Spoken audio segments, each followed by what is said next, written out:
오늘은 제가 좀 유치하고 진부한 이야기로 설교를 시작해야 할 것 같습니다. 너그럽게 이해해 주시기 바랍니다. 저와 제 아내는 요즘도 그렇게 다투는 일이 없지만 신혼 때에도 다툰 적이 거의 없었습니다. 여러분들이 짐작하시는 대로 저와 제 아내가 많이 다투지 않는 이유는 저의 너그러움과 포용 때문입니다. 그리고 또한 제 아내가 이 신혼 때부터 저를 미치도록 좋아했기 때문에 그러기 때문에 다툴 일이 별로 없었습니다. 그 신혼 때는 이 빨래방도 둘이 같이 갔어요. 그런데 빨래방에서 한번 크게 싸운 적이 있었습니다. 양말을 개는데 저는 짝을 찾아서 질끈 묶었고 제 아내는 짝을 찾아서 한쪽으로 포겠습니다. 그리고 저에게 자기 방식대로 하는 게 더 좋다고 했습니다. 저는 제 방식대로 그래야 빨리 양말을 갤 수 있다고 했고 제 아내는 자기 방식대로 해야 양말을 신을 때 편하다고 했습니다. 정말 우습죠. 근데 저희 부부는 그 일로 인해서 그 주말 내내 서로 말을 하지 않았습니다. 제 아내는 지금도 아마 기억을 못할 겁니다. 그런데 여러분이 이게 이해가 되십니까? 저를 그렇게 미치도록 사랑한 제 아내가 그깟 양말 개는 법 때문에 저녁을 안 줬어요. 그날 저녁을 차려주지 않았습니다.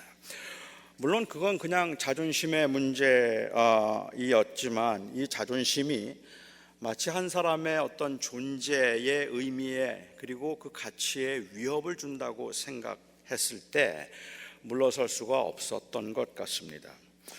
다른 것은 틀린 것은 아닌데 사실 다른 건 다른 거지 다르다고 해서 틀렸다 말할 건 아닌데도 다르면 틀리다라고 말하는 것은 독선적인 그렇게 생각하는 독선적인 마음이 언제나 사태를 악화시킵니다. 그런데요, 저는 이 다른 것이 틀린 것은 아니다라는 이 말이 이제는 어디에서나 들을 수 있는 아주 진부한 말일 뿐만 아니라 경우에 따라서는 대단히 위험한 말이 되어버린 시대를 살고 있다고 생각합니다.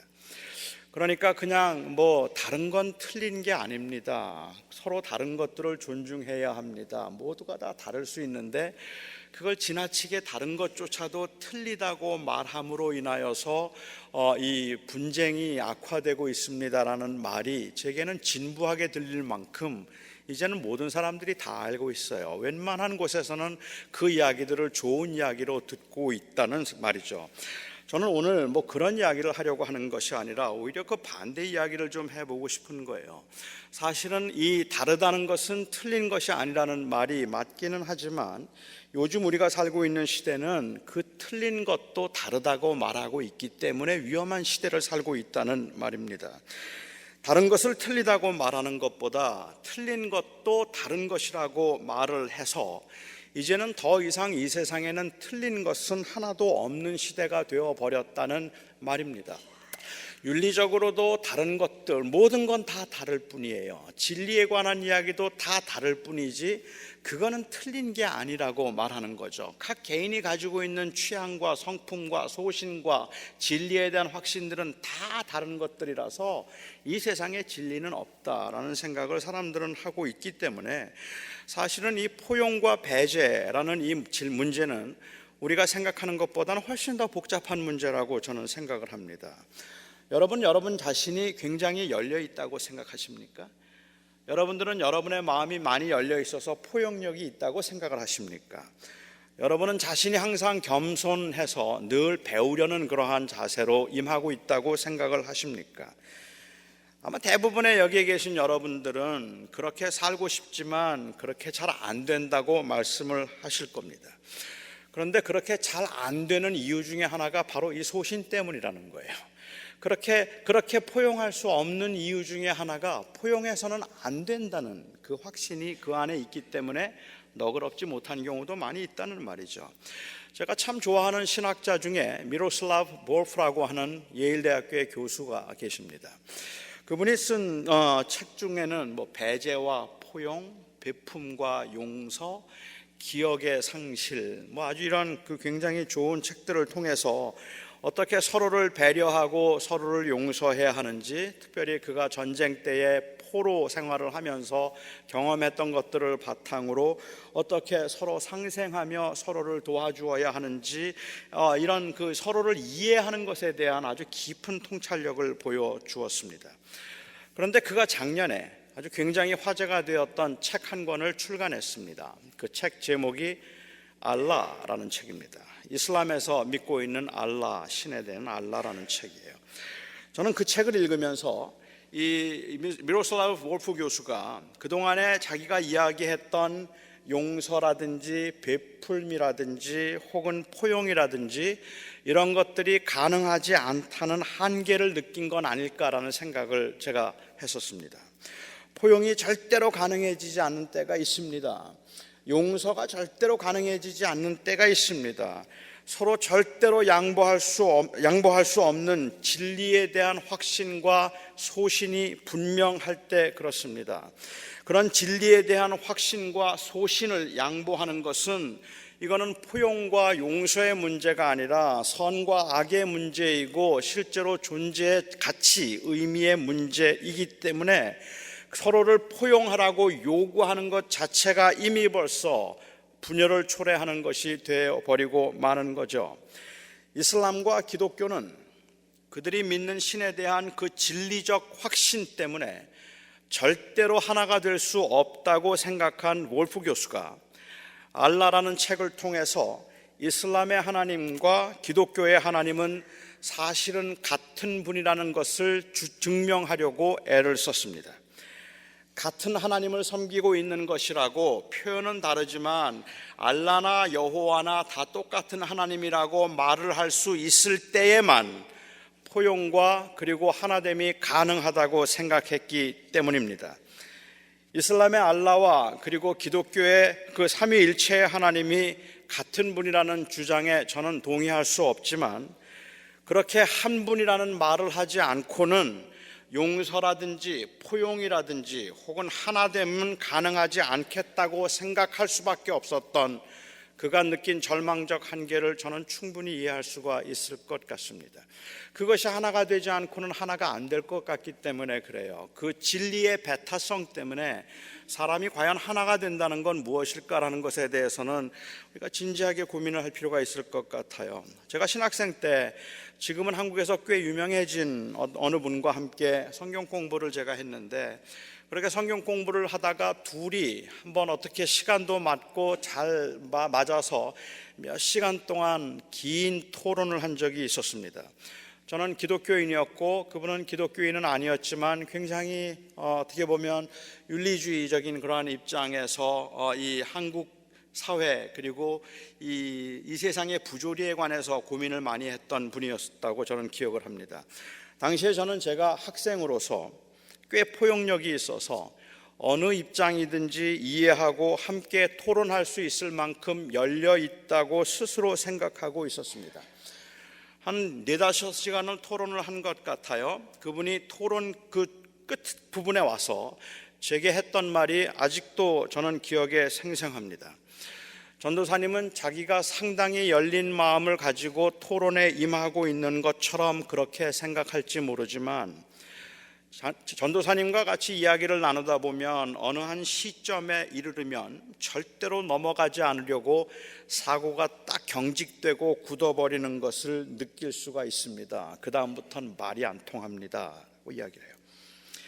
제가 보수신학을 한 사람이고 그리고 보수적인 교회에서 자란 사람이기 때문이기도 할 겁니다. 그래서 제가 넘어가면 안 된다고 그렇게 몸부림치고 있는 그 어떤 선이 저에게 분명히 있을 겁니다. 하지만 어쩌면 모든 사람들이 다 결국은 그런 게 아닐까라는 생각이 들기도 해요. 비진리의 문제에서조차도 자기의 주장과 입장을 강조하고 다른 사람들의 말은 전혀 듣지 않으려는 이 고집스럽고 독선적인 자세가 문제가 되겠지만 또한 동시에 개인이 가질 수밖에 없는 그러한 어떤 개인적 소신이 가질 수밖에 없는 배타적인 특징을 생각해 볼 때에 서로 다른 소신을 가지고 있는 사람들이 하나가 된다는 건 무슨 의미일까라는 고민을 하지 않을 수 없습니다. 그러니까 불가피한 어떤 소신의 배타성, 그리고 고집스러운 독선의 무례함, 이것은 분명히 구분되어야 할 필요가 있는데 말처럼 그렇게 구분이 쉽지가 않습니다. 진리의 배타성을 잃어버리면 결국은 극단적인 상대주의에 빠져서 진리는 없어져 버리게 되고, 그래서 독선적인 무례함을 마치 진리에 대한 열정인 줄 용납하면 끊임없는 분쟁의 연속을 일으키게 된다는 말입니다. 어찌 생각하면 우리는 성경을 볼 때 아주 심한 편견을 가지고 성경을 읽고 있습니다. 바리새인들이 보인 독선적인 태도와 예수님께서 보이셨던 독선적인 태도에 어떤 차이가 있을까요? 예수님께서 바리새인들에게 독사의 자식이라고 부르시고 예수님께서 바리새인들을 그렇게 정죄하셨던 것과 예수님이 하시는 말씀을 믿을 수가 없어서 예수님을 끊임없이 대적하려고 했던 그 바리새인들 사이에 차이가 뭐가 있겠습니까? 예수님이 우리 편이라서 예수님이 하신 말씀은 항상 진리의 편에서 하신 말씀이고, 바리새인은 우리 편이 아니라서 그가 한 말은 언제나 교만이고 언제나 독선인가요? 어쩌면 그런 전제가 우리 안에 깔려 있는지도 모르겠어요.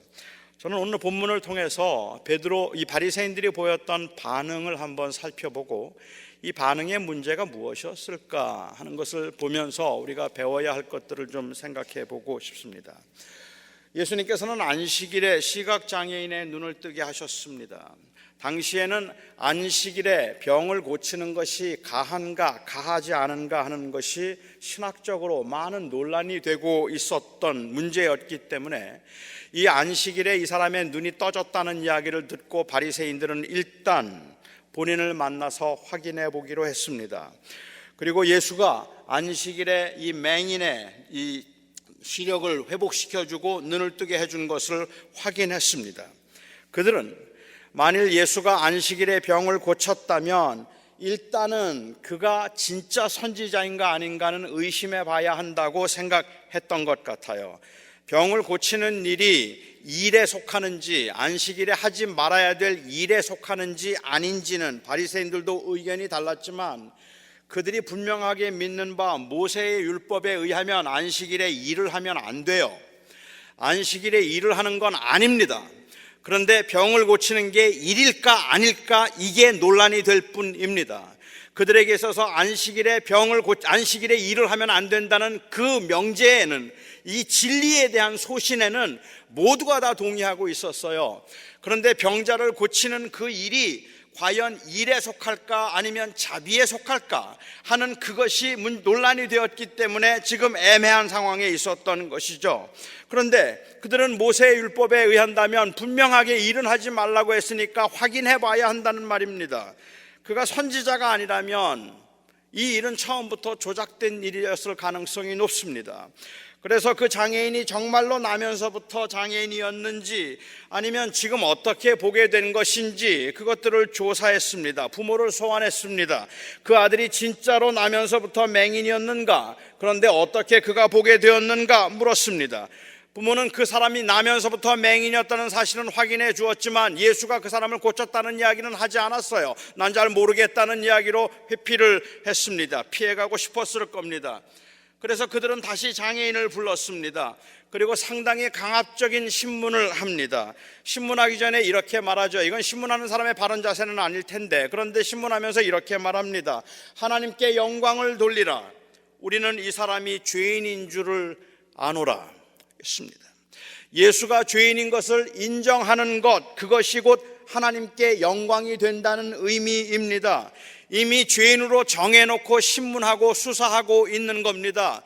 우리는 그 사람이 죄인인 줄 아니까 내가 그 사람이 죄인이라고 인정만 해주면, 그래서 증언을 하면 하나님께 영광이 될 것이다 라고 이야기를 했던 것이죠. 그는 안식일에 병을 고치는 것이 죄가 되는지 죄가 되지 않는지 이 장애인으로서는 확실하게 잘 모르겠지만, 그렇지만 이제 볼 수 있게 된 것은 틀림없는 사실이라고 그렇게 증언을 했습니다. 거짓말이 아닙니다. 사기가 아닙니다. 보는 척하는 게 아니고 착시현상이 아닙니다. 정말로 보게 되었습니다 라고 그가 자기가 경험한 것을 증언했습니다. 그들은 다시 물었습니다. 어떻게 보게 된 거야? 어떻게 보게 된 거냐 물었습니다. 아마도 평생을 맹인으로 살았던 이 사람은 이 세상에서 어떻게 처신해야 되는지 잘 몰랐나 봐요.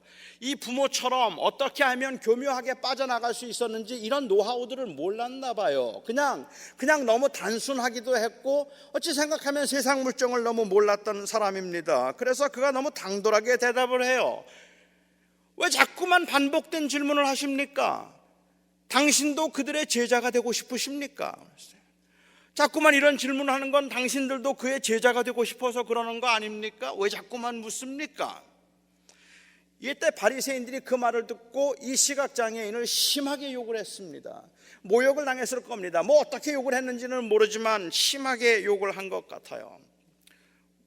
나쁜, 아주 입에 담기 힘든 욕을 하지는 않았겠죠. 그렇지 않지만 심하게 욕을 했는데 굉장히 기분 나빴다는 의미일 겁니다. 그리고 그들이 말합니다. 너는 그의 제자인지 모르지만 우리는 모세의 제자다라고 이야기를 했습니다. 이것이 그들의 종교적인 자부심이었고 그들의 행동을 결정해주는 그들의 정체성이었습니다. 솔직히 저는 여기 아무 문제 없다고 생각합니다. 그들이 말하기를 너는 그의 제자인지 모르지만 나는 모세의 제자라, 나는 율법만 준수하고 율법에 의해서만 선지자가 누구인가를 판결할 것이고 율법을 어기는 자들은 선지자라고 부를 수 없다, 나는 그렇게 생각한다 라고 말을 했다면 저는 그 입장은 너무도 제가 볼 때는 존중되어야 할 입장이라고 생각합니다.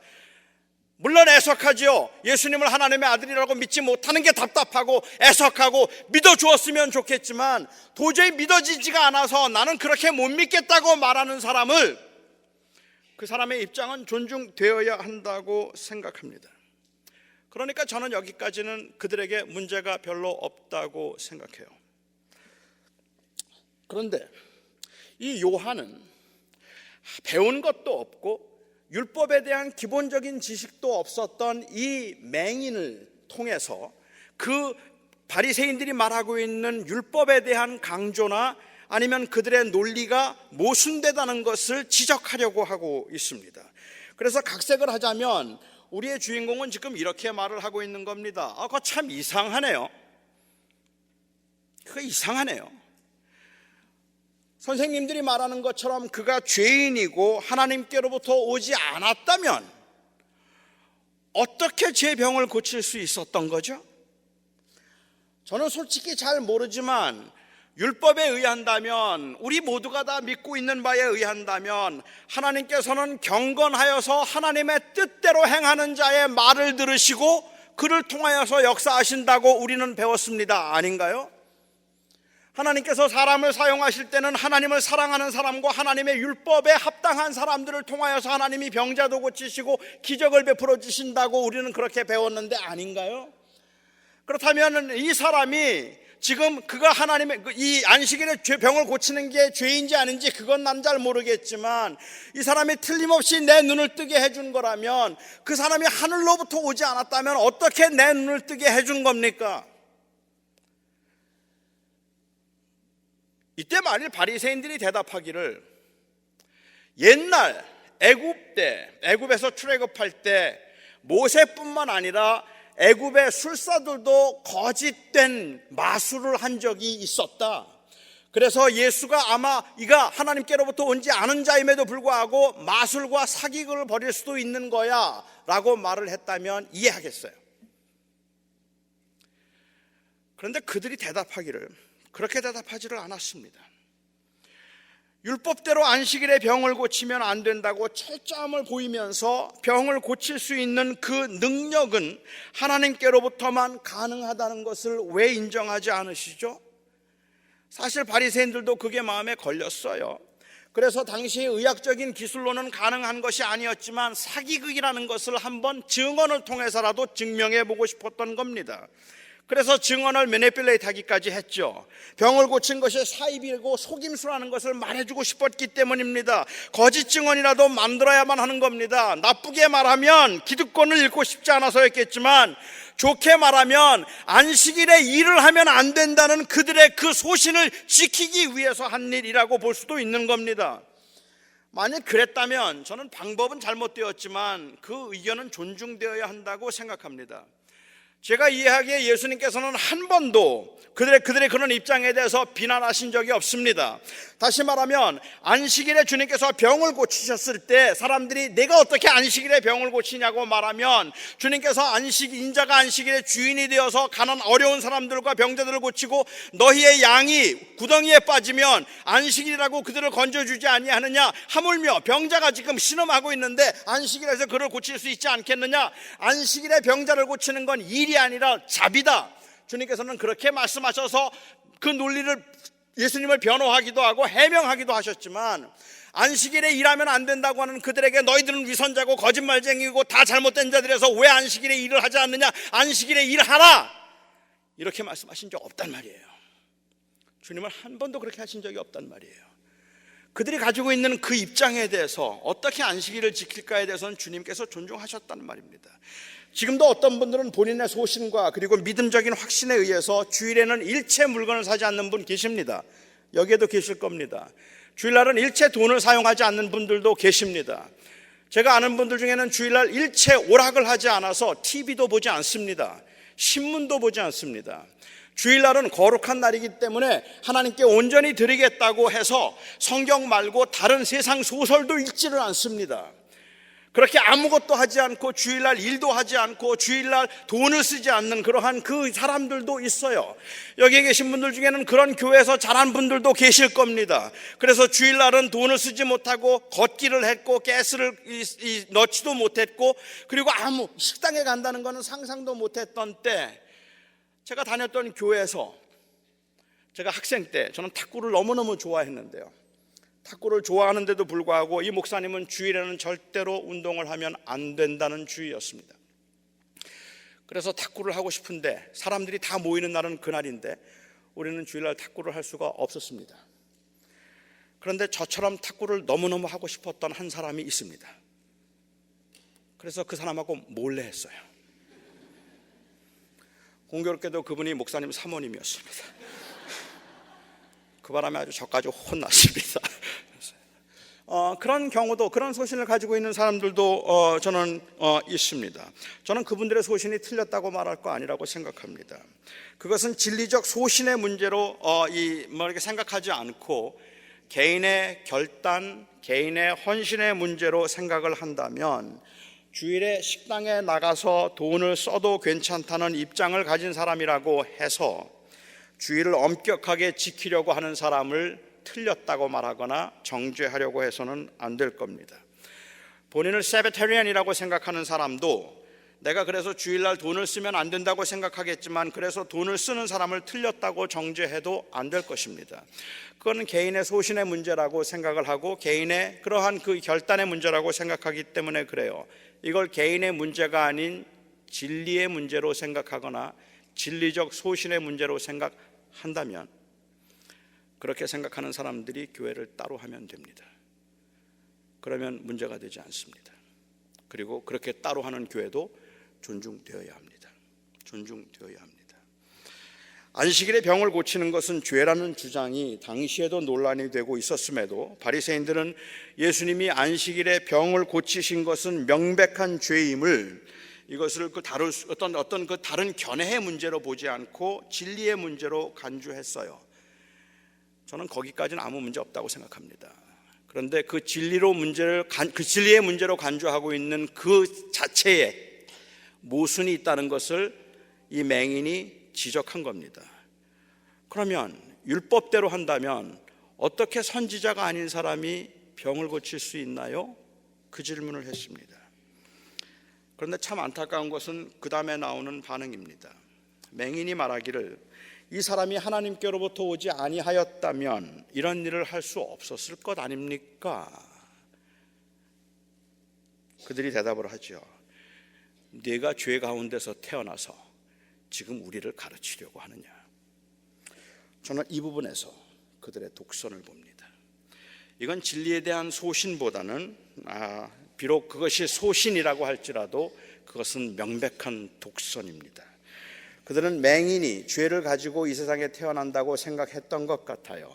모든 장애인들이 장애인이 된 것은 죄 때문이라고 생각하고 있었던 것 같아요. 그리고 그들이 가지고 있던 율법에 대한 그 해박한 지식 때문에 특히 무식하고 가난한 사람들의 말은 들을 필요가 없다고 생각하고 있었나 봐요. 그들이 안식일에는 병을 고쳐서는 안 된다는 확신이 있어서 예수가 정말로 안식일에 병을 고쳤는가 하는 것을 확인하고자 함이라면 이해할 수 있습니다. 하지만 하나님께서 보내지 않은 사람이 어떻게 병을 고칠 수 있습니까? 라는 말에 율법에 근거해서 답을 주려고 하기보다는 너 같은 죄인이 감히 우리를 가르치려고 하느냐? 이것은 진리를 사랑하는 사람의 모습이 아닙니다. 이것은 진리를 파괴하는 사람의 모습인 겁니다. 저는 이런 모습을 현대 교회 지도자들에게서도 어렵지 않게 볼 수 있을 것이라고 생각합니다. 특히 개신교인들은 종교개혁 때부터 오직 성경으로라는 슬로건을 가지고 성경만이 절대적인 권위가 있음을 주장해 왔습니다. 어린이든 아이이든 학자이든 목사이든 교인이든 다 하나님의 말씀에 순종해야 되고 전통도 신분도 그리고 또한 그 어떤 사람이 가지고 있는 학문적인 배경도 성경의 권위보다 우월해서는 안 된다고 그렇게 생각을 하고 오직 모두가 다 하나님의 절대적인 말씀 앞에 순종해야 된다는 것이 개신교가 이야기했던 소라 스크립투라의 정신입니다. 우리 모두가 다 하나님의 말씀 앞에 서야 된다는 것이죠. 어떤 교인이 이렇게 한번 이야기를 해볼까요? 어떤 교인이 목사님, 그렇게 하는 건 하나님의 말씀을 따르는 게 아니지 않습니까? 라고 항변을 한다면 목사가 무엇인가를 가르치거나 아니면 목사가 어떤 선교를 하려고 하는데 그 모습이 하나님이 기뻐하시거나 성경적인 모습이 아닌 것 같아서 목사님, 그렇게 하는 건 성경적이 아니지 않습니까? 라고 만일 누가 항변했다고 가정해보죠. 그때 만일 목사가 저는 그렇게 하는 것이 하나님의 말씀에 어긋나지 않는다고 생각하고 하나님의 말씀이 그것을 반대하고 있다고 생각하지 않아서 적어도 제가 이렇게 함에 양심에 걸림이 없습니다라고 말을 하는 것과 내가 목사인데 목사 앞에서 하나님의 말씀 운운하시면 안 되죠. 지금 일개 성도가 목사를 가르치려는 겁니까? 이렇게 말하는 것은 아주 다른 겁니다. 이 두 개는 아주 다른 겁니다. 하나는 진리에 대한 확신이고 또 다른 하나는 독선입니다. 그러니까 하나님의 말씀 앞에 바로 서고자 하는 사람들이라면 우리가 그 하나님의 말씀 앞에서 목사든 장로든 누구라도 하나님이 그렇게 원하시지 않습니다라고 말하면 정말로 하나님이 무엇을 원하십니까를 물을 수 있어야 되는데 오히려 그 자리에서 감히 목사가 말을 하는데 토를 달고 목사가 설교하는데 거기에 이의를 제기한다? 감히 그래도 되는가? 라는 그 권위를 말하기 시작하면 그건 독선입니다. 소신이 진리에 대한 관심에서부터 비롯된 것이라면 이 독선의 경우는 진리에 관해서 말을 하면서도 진리보다는 자기에게 더 큰 관심을 가지고 있는 겁니다. 그런데 정말 심각한 건 이것을 구분하기가 그렇게 쉽지 않다는 겁니다. 마치 타협과 포용을 구분하는 것이 어렵고 온유와 무능을 구분해내는 것이 가능해 보이지 않는 것과 같습니다. 저 자신의 삶을 돌아보아도 정말로 진리에 대한 소신 때문보다는 저의 교만과 자존심 때문에 고집을 부렸던 경우들이 더 많았음을 고백하지 않을 수 없습니다. 때로는 아주 그럴듯하게 하나님의 말씀을 갖다 붙이기도 하지만 양심상 그건 하나님이 원하시지 않았던 것임을 알고 있음에도 불구하고 내가 당할 손해가 싫어서 내가 당하게 될 그런 것들이 싫어서 그래서 오히려 그것을 합리화시키고 있으면서도 그게 마치 진리를 지키기 위한 것인 것처럼 그렇게 보였던 때가 너무 많은데 교인들은 그걸 몰라요. 그게 구분이 안 돼요. 이 구분은 정직함을 요구합니다. 그리고 청결한 양심을 요구합니다. 이 구분은 하나님에 대한 사랑과 신뢰를 요구하고 동시에 사람들에 대한 애정과 존중을 요구합니다. 저는 바리새인들이 보기에는 예수님도 독선으로 들렸었겠다 싶습니다. 예수님은 그들이 믿을 수 없는데도 지속적으로 자기가 하나님의 아들이라고 했고 당신을 통해서만 영생을 얻을 수 있다고 말씀하셨습니다. 바리새인들이 그런 예수님의 말씀을 믿을 수 없었다면 안타깝고 애석한 일이긴 하지만 저는 존중되어야 한다고 생각합니다. 그들이 정말로 진리를 찾고 있었는데 예수님의 증언과 행적에서 여전히 진리라는 확신을 얻을 수 없었다면 그건 존중되어야 한다고 생각합니다. 여러분의 가족들 중에도 여러분들의 이 식구들 중에도 아직도 나는 예수 그리스도가 나의 주님인지 예수님이 정말로 나를 위해서 죽었는지 정말로 모르겠다고 그렇게 말하고 아무리 말을 해주어도 나는 잘 모르겠다 아직도 믿어지지 않는다고 말하는 사람이 있다면 그러면 이 멍청한 것 그렇게 말할 게 아니라는 말이에요. 그거는 존중되어야 하는 겁니다. 그럴 수 있습니다. 안 믿어지는 걸 어떡하겠어요. 그런데 그런데 바리새인들의 문제는 여전히 예수님의 말씀에 확신을 가질 수 없었던 데 있는 것이 아니라 진리에는 아무런 관심도 없으면서 자기의 의를 드러내려는 데만 관심이 있었다는 말입니다. 바리새인들은 모세의 제자로서 율법 때문에 안식일에 병을 고친 예수를 인정할 수 없다고 했습니다. 그것이 율법을 지키며 살려는 열망에서 비롯된 것이라면 그들의 잘못된 소신이기는 하지만 안타깝지만 그렇지만 존중될 수 있습니다. 바로 그 소신에 의해서 바로 그 소신에 대한 확신을 위해서 맹인되었던 사람이 그 율법의 논리로 어떻게 그런데 죄인이 병을 고칠 수 있습니까? 물었을 때 그들은 자기들의 지식과 위치로 겁박을 했습니다. 율법을 말하면서도 율법을 존중하지 않은 모습을 적나라하게 드러낸 것입니다. 저는 우리 그리스도인들이 절대로 타협할 수 없는 신앙적 소신이 무엇인가를 분명하게 증거해야 하는 아주 위기의 시대에 살고 있다고 생각합니다. 그렇기 때문에 그냥 모든 신은 다 같고 이슬람이나 기독교나 다 같고 다 하나다라고 말하면 안 될 겁니다. 우리는 그렇게 말하면 안 되는 그러한 위기의 시대, 아니 그것을 요구하고 있는 시대이기 때문에 우리는 거기에서 오직 예수만 생명이라고 하는 그 말을 하는 그것을 말해야 되는, 그래서 때로는 소외될 수 있는 위기의 시대에 살고 있다고 생각합니다. 그리스도인들에게 예수가 우리의 생명의 주인이시며 인류의 구세주라는 고백은 양말을 묶을 것이냐 포기할 것이냐 하는 문제 정도로 여길 성향과 취향의 문제가 아닙니다. 하지만 그것이 진리라는 확신과 소신이 분명할수록 그리스도인들은 자기들의 고집이 아닌 진리의 설득에 의해서, 그 설득에 의해서 진리가 세상에 드러날 수 있도록 하기 위해서 가장 경계해야 되는 것이 바로 이 지나친 확신이라는 말입니다. 가장 경계해야 되는 것이 바로 이 독선이고, 그리고 또한 이 가장 경계해야 될 것들이 바로 이 교만이라는 말입니다. 진리에 대한 확신은, 이건 굉장한 역설이라고 저는 생각하는데, 진리에 대한 확신은 다른 사람을 무시하게 만드는 것이 아니라 더욱 경청하고 존중하게 만들어 줍니다. 내가 아닌 진리가 드러나는 것이 소원이고 사명이기 때문입니다. 다른 소신을 존중하지 못하고 폄하하며 비난하는 독선적인 자세를 마치 가장 진리를 위하는 것처럼 그렇게 보이지만 사실은 그것이 바로 진리를 파괴하고 있는 것입니다. 정말 예수가 하나님의 아들이고 그를 통하여 생명을 얻었다는 확신이 있다면 조롱과 비웃음을 감수하고라도 그리스도인들은 겸손해야 합니다. 그리스도인들은 그것 때문에 다투거나 싸우려고 하지 말아야 합니다. 예수님께서 우리들에게는 십자가의 길을 가라고 하셨는데, 내가 정말 하나님의 아들이라고 내가 믿거든 내가 십자가의 길을 가라고 말씀하셨는데, 우리가 예수님이 하나님의 아들인 것을 증명하기 위해서 힘을 모아서 십자군의 힘으로 세상을 한번 바꾸어 보겠다고 논쟁을 하고 있는 격이라는 말입니다.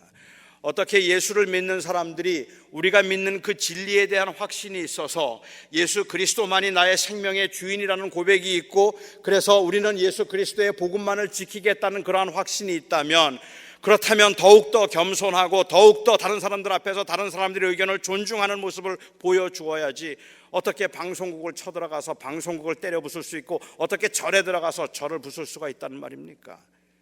그렇게 함으로 진리의 그 확신을 보여줄 수 있다고 생각했다면 그거는 모순입니다. 우리의 독선과 교만으로 진리가 가리워지지 않기를 바라는 간절한 마음이 우리 안에 있어서 예수 그리스도는 틀림없는 하나님의 아들이심을 믿기 때문에, 삼위일체의 하나님을 믿기 때문에 우리는 그 하나님을 드러내기 위해서 다른 사람들 앞에서 더욱 다른 입장에 대해서는 더 신중하고 존중하며 그리고 때를 기다려야 하는 겁니다. 예수 그리스도는 하나님의 아들이라고 저는 믿기 때문에 삼위일체의 하나님과 알라가 같다고 말하지 않겠습니다. 그러나 그렇기 때문에 알라신을 믿는 사람들을 윽박지르거나 무시하지 않겠습니다. 제가 가지고 있는 예수 그리스도에 대한 확신이 다른 사람들에게 독선으로 보여져서 진리가 가리워지지 않았으면 좋겠습니다. 저는 동성애가 하나님께서 기뻐하시지 않는 그러한 삶의 형태이고 분명한 죄라고 저는 개인적으로 확신합니다.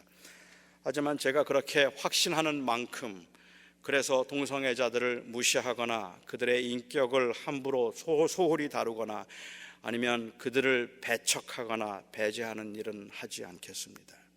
정말로 우리가 진리를 사랑하고 진리를 믿는다면 그 진리는 우리를 그 많은 다른 사람들을 포용하게 만드는 것이 될 것입니다.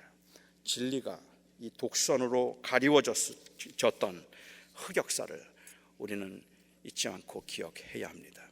기독교는 지금까지 그와 같은 오류와 그 과오를 통해서 진리를 드러낸 것처럼 보였지만 사실은 그 개인들의 그 편협한 독선적인 그 입장만 드러내었을 뿐입니다.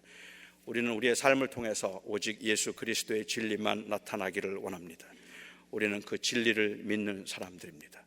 그렇게 진리를 분명하게 믿고 너무 확실하게 믿는 사람들이기 때문에 너무 다른 것을 믿고 있고 너무 틀린 것을 믿는 사람들에게 우리는 조금 더 너그럽고 관용하고 그리고 그들을 존중할 수 있어야 할 것입니다. 기도하겠습니다. 오늘 오신 나의 아버지 하나님, 진리가 무엇인가 많은 사람들은 고민하지만 사람들이 보는 진리의 모습은 사실은 자기의 주장을 진리인 것처럼 말하는 그 독선적인 사람들의 모습을 보기 때문에 얼마나 많은 사람들이 예수를 찾아왔다가 예수님은 보지 못하고 사람들을 보면서 떠나가게 되었는지, 하나님, 그런 그 역사를 생각하면 하나님 앞에 참으로 부끄럽고 그리고 죄송할 뿐만 아니라 두렵기조차 합니다.